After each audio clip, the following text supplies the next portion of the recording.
Bonjour, vous souhaitez réaliser une transformation chimique à chaud et sans perte de matière, cette vidéo est faite pour vous. Je vais vous présenter le montage de chauffage à reflux. Voici un exemple de montage de chauffage à reflux. Celui-ci est constitué d'un ballon qui contient le mélange réactionnel, d'un chauffe-ballon, d'un support élévateur et d'un réfrigérant à eau.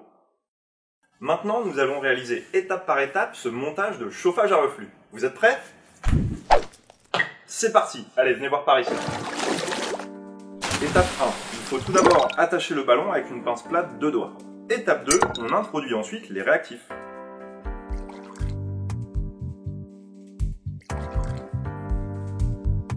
Étape 3. On graisse un peu le rodage du réfrigérant et on positionne une pince 3 doigts non serrée.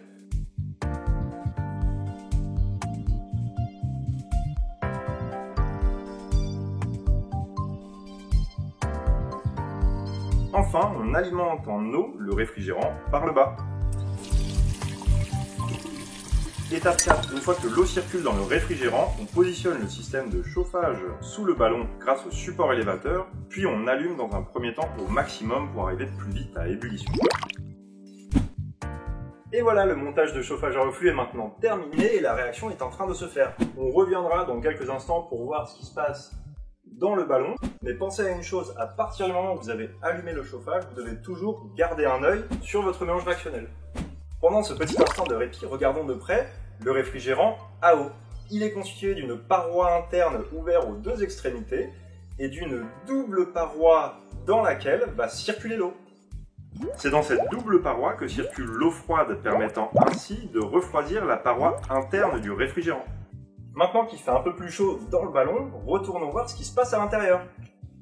Allez, venez par ici. Le milieu réactionnel est entré en ébullition et des vapeurs sont émises. Il faut maintenant baisser le thermostat du chauffe-ballon. Ces vapeurs montent dans le réfrigérant à eau et au contact des parois froides du réfrigérant, elles se recondensent et retombent dans le ballon. On voit clairement que les vapeurs ne montent pas plus haut qu'ici.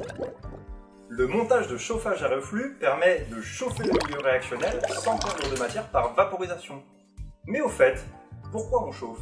Dans la quasi-totalité des cas, on chauffe pour augmenter la vitesse de la transformation chimique. C'est donc pour aller plus vite. Et maintenant, voici les principales erreurs à éviter. Ne surtout pas toucher les surfaces bouillantes du montage, à plus forte raison si vous portez des gants.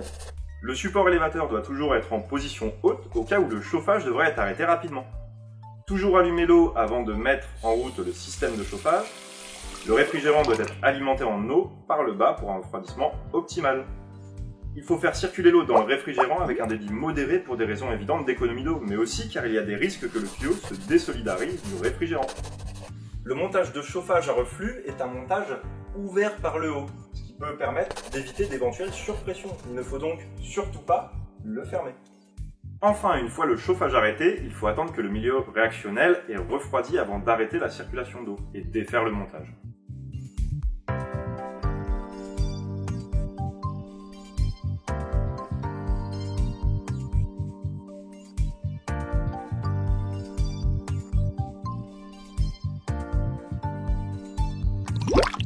On ajoute souvent dans le milieu réactionnel des petits grains de pierre ponce.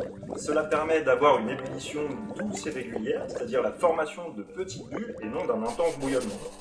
Vous souhaitez aller plus loin et voir comment séparer le produit de la réaction des autres composés du mélange réactionnel, je vous invite à aller voir les vidéos Les bons gestes sur l'extraction liquide-liquide et la filtration sous vide.